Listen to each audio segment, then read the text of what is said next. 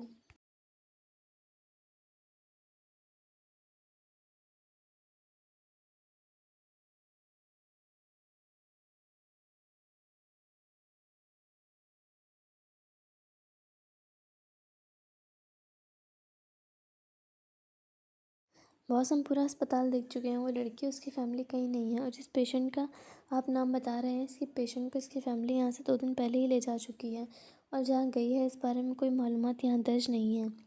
وہ تحمل سے بولا تھا۔ سہیل باقر کی حالت اسے مزہ دے رہی تھی، ابھی تو اسے اور بھی دل میں تالے دکھانے تھے۔ وہ لڑکی اکیلی کہیں نہیں جا سکتی، نہ وہ اتنا بڑا قدم اٹھا سکتی ہے۔ اس کی ماں کا علاج بھی میرے پیسوں پر ہو رہا تھا، وہ اتنی آسانی سے اسے لے کر غائب نہیں ہو سکتی۔ ڈھونڈو اسے، وہ یہیں کہیں ہوگی، اور اسے ڈھونڈے بغیر تم دونوں بھی واپس نہیں آنا۔ باس، ایک لڑکی کے پیچھے اتنا پاگل کیوں ہو رہے ہیں؟ چلی گئی تو چلی گئی، اسے تمہارے پیسے نہیں چاہیے ہوں گے، اتنی تو لڑکیاں ہیں، کوئی بھی منگوا لیں، کچھ مشکل نہیں۔ وہ لہجے میں ناگواریت لیے بولا تھا۔ اس کا حران کے پیچھے اس طرح پاگل ہونا ذرا پسند نہیں آیا تھا۔ تم نہیں سمجھو گے، وہ صرف لڑکی نہیں، ہیرا ہے۔ جو سکون وہ پہنچاتی ہے کوئی نہیں کر سکتا۔ کہیں سے بھی ڈھونڈو اسے، ڈھونڈو۔ بہت مشکل اور لمبی پلاننگ سے میں اسے اس قدر مجبور کر چکا ہوں کہ وہ چاہے بھی تو کہیں نہیں جا سکتی۔ ضرور کسی نے اس کی مدد کی ہے، تم پتہ کرو اور جلدی لے کر آؤ اسے۔ وہ خود کے غصے پر ضبط کرتے مشکل بولا تھا۔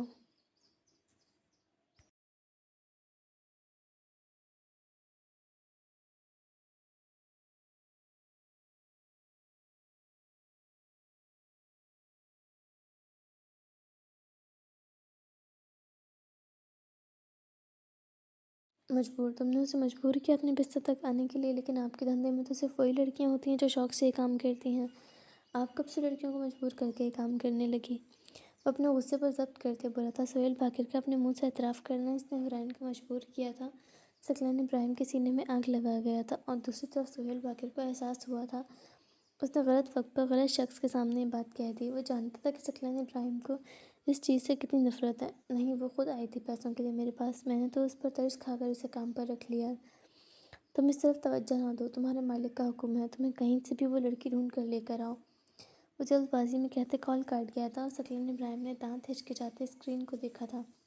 وہ شخص انتہائی درجے کا کمینہ تھا، لیکن اس وقت بھی جلد آنا تھا۔ اب کیا کرو گے تم؟ عقب سے آتے ہی شہزاد کی ابھی تو شروعات ہے، اسے ابھی کیا کیا چھینتا ہوں، تم دیکھتے جاؤ۔ یہ اس قدر پاگل ہو جائے گا، اسے وہ لڑکی کیا اپنا نام بھی یاد نہیں رہے گا۔ اسے دن میں تارے نہ دکھائے تو کہنا۔ فون جیب میں رکھتے وہ چل پڑا تھا، اور اس کے پیچھے ہی شہزاد تھا جس کے چہرے پر مسکراہٹ تھی۔ اس کا سالوں کا خواب اس کا دوست پورا کرنے جا رہا تھا۔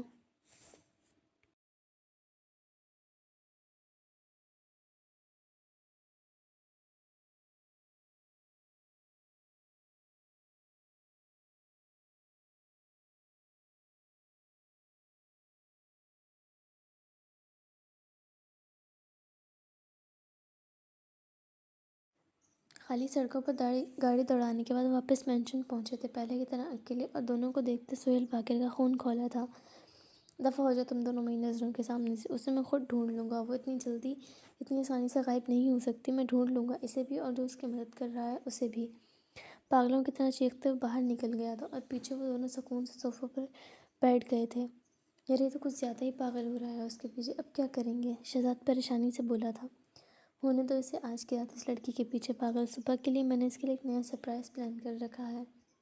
اس کے بعد اسے اپنی فکر ہوگی، وہ اس لڑکی کو بھول جائے گا۔ تحمل سے کہتے ہوئے اپنے فون میں مصروف ہوا تھا۔